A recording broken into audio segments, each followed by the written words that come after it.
आइए इस वीडियो में हम पॉलीगॉन्स के ऊपर चर्चा करते हैं कि पॉलीगॉन्स होते क्या हैं। पॉलीगॉन्स जो होते हैं ये ऐसी शेप होती हैं जो केवल लाइन सेगमेंट के द्वारा बनी होती हैं। अब लाइन सेगमेंट क्या होते हैं? ये किसी लाइन का भाग होते हैं, किसी लाइन का कटा हुआ भाग होते हैं और इनको आप इस तरह से दिखाते हैं। इसमें दो एंड पॉइंट बनते हैं। आप इस तरीका से ये मानो ए है, ये मानो बी है, तो आप ए भी एक लाइन सेगमेंट इस तरीका से डिनोट करते हैं। अब पॉलीगॉन जो है वो इन्हीं लाइन सेगमेंट के द्वारा बने होते हैं।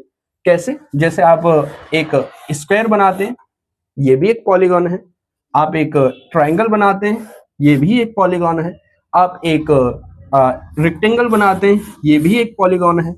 आप एक पेंटागन बनाते हैं, आप एक हेक्सागन बनाते हैं। यानी कि जितनी भी शेप जो केवल लाइन सेगमेंट्स के द्वारा बनी होती हैं वे सभी क्या कहलाती हैं? पॉलीगॉन्स कहलाती हैं। पॉलीगॉन्स अलग अलग टाइप के होते हैं उनकी साइड्स के बेस पर। इनके लिए मिनिमम 3 साइड होनी चाहिए और जिसको आप 3 साइड वाली शेप को आप ट्रायंगल बोलते हैं।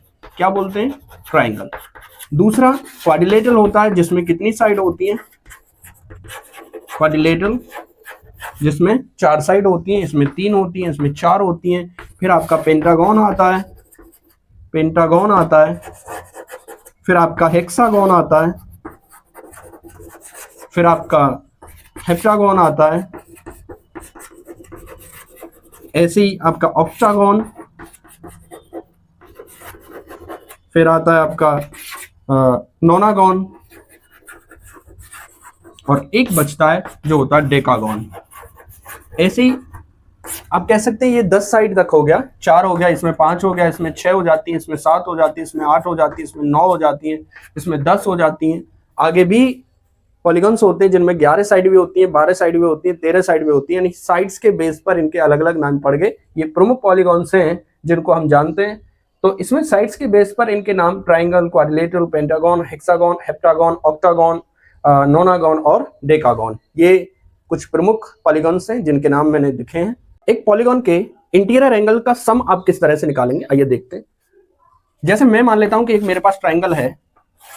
इस ट्रायंगल में 3 इंटीरियर एंगल हैं। इंटीरियर और एक्सटीरियर आप जानते हैं। इंटीरियर एंगल होते हैं ये एंगल, ठीक है, इनको आप इंटीरियर नाम देते हैं। इन तीनों का सम कितना होगा ये हम आज देखते हैं फॉर्मूला के द्वारा। देखिए एक फॉर्मूला होता है जो है n-2 मल्टीप्लाई बाय 180 डिग्री। इस फॉर्मूला का प्रयोग करके आप इस शेप के इंटीरियर एंगल्स का सम पता कर सकते हैं। n जो है वो है यहाँ नंबर ऑफ साइड्स। n क्या है? Number of sides. Number of sides कैसे? देखिए एक ट्रायंगल में मुझे पता है कितनी साइड होती है? 3 साइड होती है बच्चों, 3 साइड। तो हम 3 साइड्स के बेस पर देखते हैं कि इसका इंटीरियर एंगल्स का सम कितना बैठेगा। मैं फॉर्मूला अप्लाई करूंगा, n बराबर है 3 और फॉर्मूला है हमारे पास n-2 मल्टीप्लाई बाय 180 डिग्री। तो देखिए n कितना है?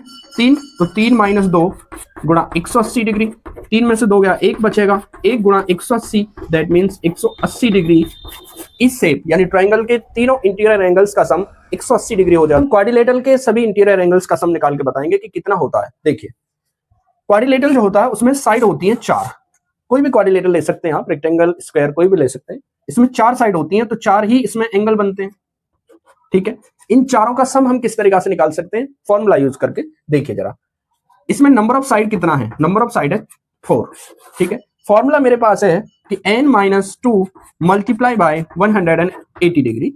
अब n मेरे पास 4 है तो 4 - 2 multiply by 180 that means 4 - 2 equals to 2 और 180 डिग्री की आप मल्टीप्लाई करेंगे, ये इक्वल हो जाएगा कितने के? 360 डिग्री के। तो किसी क्वाड्रिलेटरल के, चाहे वो स्क्वायर है चाहे वो रेक्टेंगल है, उसके सभी इंटीरियर एंगल्स का सम हमेशा कितने डिग्री होता है? 360 डिग्री होता है। इस वीडियो में हम एक पेंटागन के सभी इंटीरियर एंगल्स का सम निकाल के देखते हैं कितना बैठेगा फॉर्मूला के द्वारा। देखिए एक पेंटागन में कितनी साइड होती है? 5 साइड। कितनी साइड? 5 साइड।